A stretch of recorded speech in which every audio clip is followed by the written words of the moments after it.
Hi, I'm Paul Rood, a professor in the Department of Economics at Vassar College. And I'm going to talk to you about John Stuart Mill, a British philosopher from the 19th century. He was a remarkable man. And I want to talk to you in particular about his connection to economics, the so-called dismal science. He described his work as merely tidying up the preceding research by Adam Smith and David Ricardo, but he did much, much more. He actually provided a bridge to the subsequent work of Francis Edgeworth and Alfred Marshall. Before I get into the details of the economics, let me just sketch for you some of the important features of his life. He was a precocious child. His father had him engaged in rigorous learning from very, very young. Apparently, he was already reading Greek at the age of 3. He completed his education by the age of 15. There was nothing more for his father to teach him. And he spent the next 4 years editing a 5-volume work of Jeremy Bentham's collected pieces. But by the age of 20, he suffered from enormous sadness and even contemplated suicide. He recovered from this depression, apparently by reading the poetry of Wordsworth. In Wordsworth, he found someone who appreciated the inner life, who extolled solitude, and who drew attention to the beauty of nature. These things gave him a joy that he had not experienced before that time, that then centered him and became a life force for him and an inspiration in all his subsequent work. 5 years later, he met his life partner, Harriet Taylor. Now, people have spent a lot of time talking about their relationship, and I'll let you look up the details of that. I want to focus on their intellectual cooperation. He credited her with making contributions to some of his most famous works, such as On Liberty and The Principles of Political Economy. So what was so dismal about economics?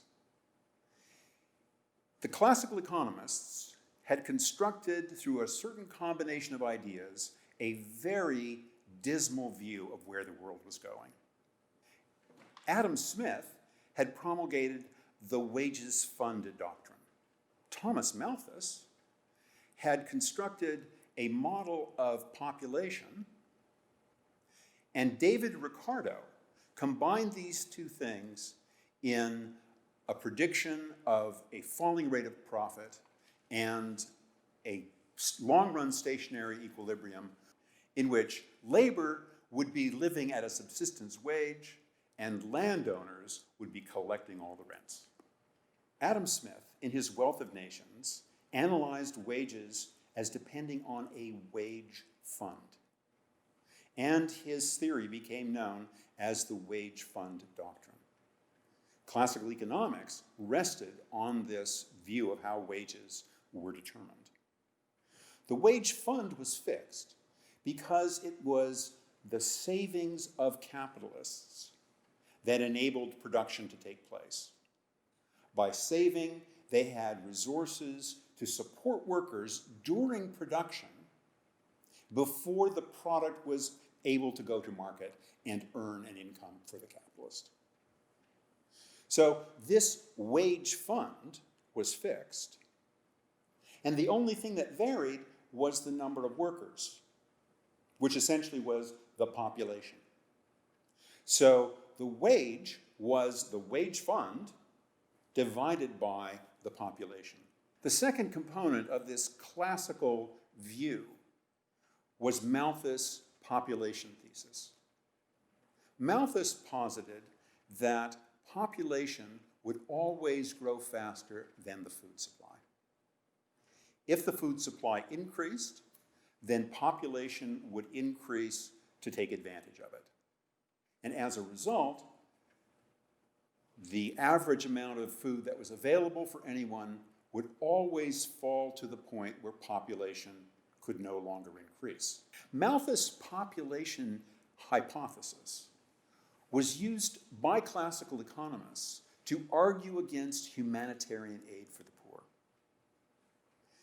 The basic issue was that if you helped them, then you were effectively increasing the food supply. That would increase their population and drive down again the amount of food that was available for any individual. So poverty was inevitable. The poor were always going to be with us. And humanitarian aid was misguided. The third component of this classical edifice was created by David Ricardo. And he argued that a consequence of Malthus' population thesis and the wage fund doctrine was that the rate of profit had to fall in the long run. David Ricardo's argument went something like this. In the early phases of an economy, the capitalists would be able to save and there would be lots of growth, including population growth. But that population growth would put strains on the food supply. And as a result, farming would have to become more intensive, or less fertile kinds of land would have to be brought into service. In both cases, the food supply would not be able to keep up with the population. The population would continue to drive the wage down. It would make the value of fertile agricultural land greater and increase rents to the landlord at the cost of profits to the capitalist businessman. And in the long run, profits would be driven to zero, rents would be the only gains that would be made, and everyone would live at a subsistence wage, except, of course, the landlords. Now let me turn to John Stuart Mill's response to this.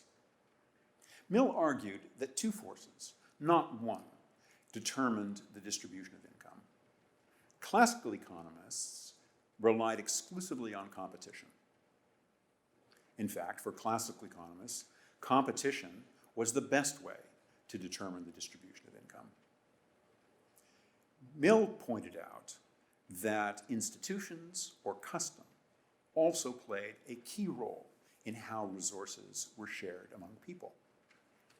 In making his argument, Mill pointed out that the competitive market had not always been the key means of sharing resources.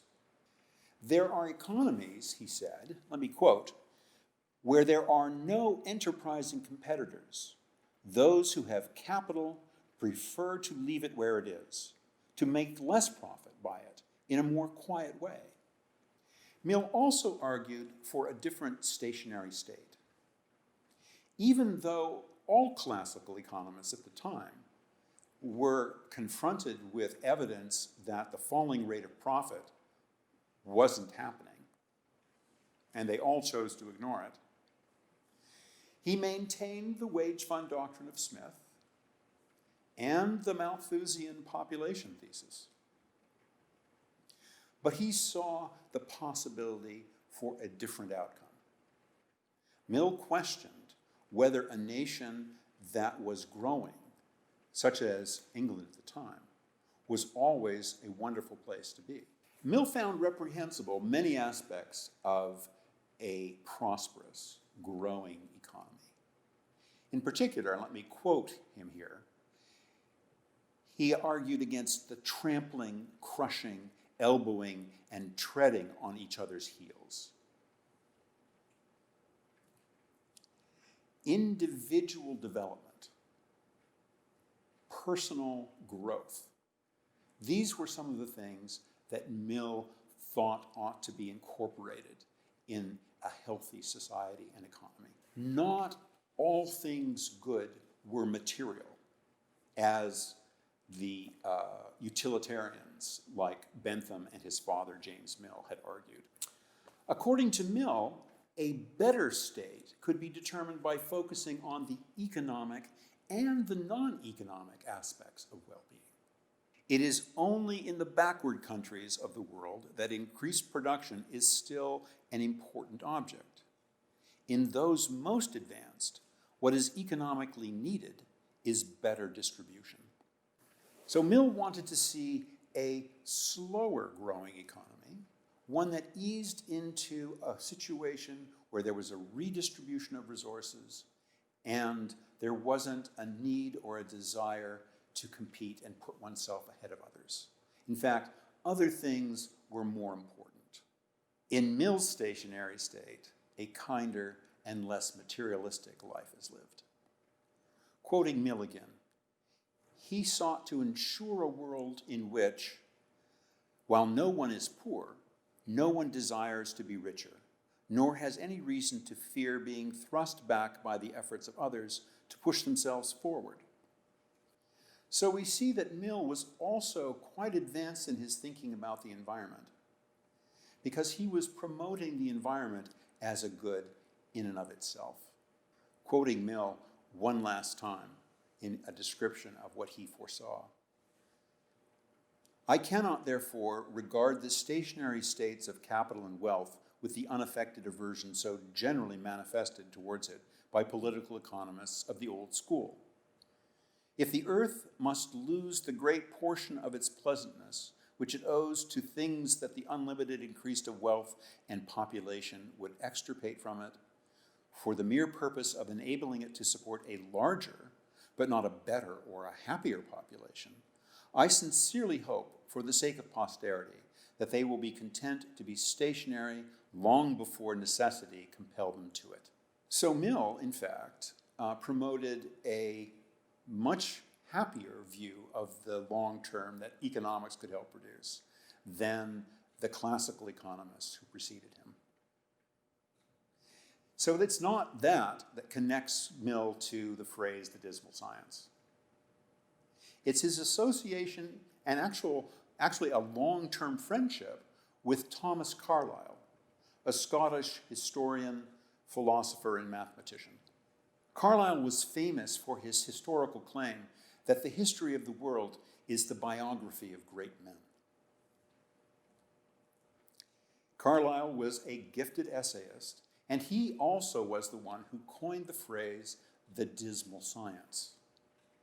He made this attribution in a racist essay about re-enslaving the blacks of the West Indies. Not a gay science, I should say, like some we have heard of. No, a dreary, desolate, and indeed quite abject and distressing one. What we might call, by way of eminence, the dismal science. It was dismal in finding the secret of this universe in supply and demand, and reducing the duty of human governors to that of letting men alone. Instead, Carlyle argued that the natives of the West Indies should be enslaved to do productive work. In particular, he wanted to see them producing spices that were highly desirable in his country. A fuller picture of Carlyle's ideas about work appeared a short time after his racist essay. To each of you I will then say, here is work for you. Strike into it with manlike, soldier-like obedience and heartiness, according to the methods here prescribed. Wages follow for you without difficulty. All manner of just remuneration, and at length emancipation itself follows. Refuse to strike into it, shirk the heavy labor, disobey the rules, I will admonish and endeavor to incite you. If in vain, I will flog you. If still in vain, I will at last shoot you, and make God's earth and the forlorn hope in God's battle free of you. As his longtime friend, Mill's views about this could have been no secret to Carlyle. And in the very next issue of the journal that published his racist essay, Mill's response appeared. Among the things that Mill said, he noted that Carlyle valued work for its own sake and argued against this. Carlyle incessantly prays heaven that all persons, black and white, may be put in possession of this divine right of being compelled, if permitted, will not serve to do what work they are appointed for. But as this cannot be conveniently managed just yet, he will begin with the blacks and will make them work for certain whites, those whites not working at all, that so the eternal purpose and supreme will may be fulfilled, and injustice, which is forever accursed, may cease. Mill broke with Carlyle and later acknowledged in his autobiography that he had made a mistake, that he had misjudged the man's character early on in their relationship. And so we see that the dismal science was so labeled because of economists' objection to slavery and arguing for the emancipation of blacks. I'd like to conclude by referring you to some other sources. I highly recommend a book by Landreth and Collender on the history of economic thought. Much of what I have said today has drawn from their work. I also encourage you to look at a couple of essays in The New Yorker. The first was by Rachel Cohen, Can You Forgive Him? And it's about the relationship between Carlyle and John Stuart Mill. And the second essay in The New Yorker is by Adam Gopnik, called Right Again. It's about how Mill was so far ahead of his time and always right. And finally, you might look at David Levy's piece, How the Dismal Science Got Its Name. I've obviously relied upon him as well. Do look up some of John Stuart Mill's work online. It's easy to find and it's fun to read.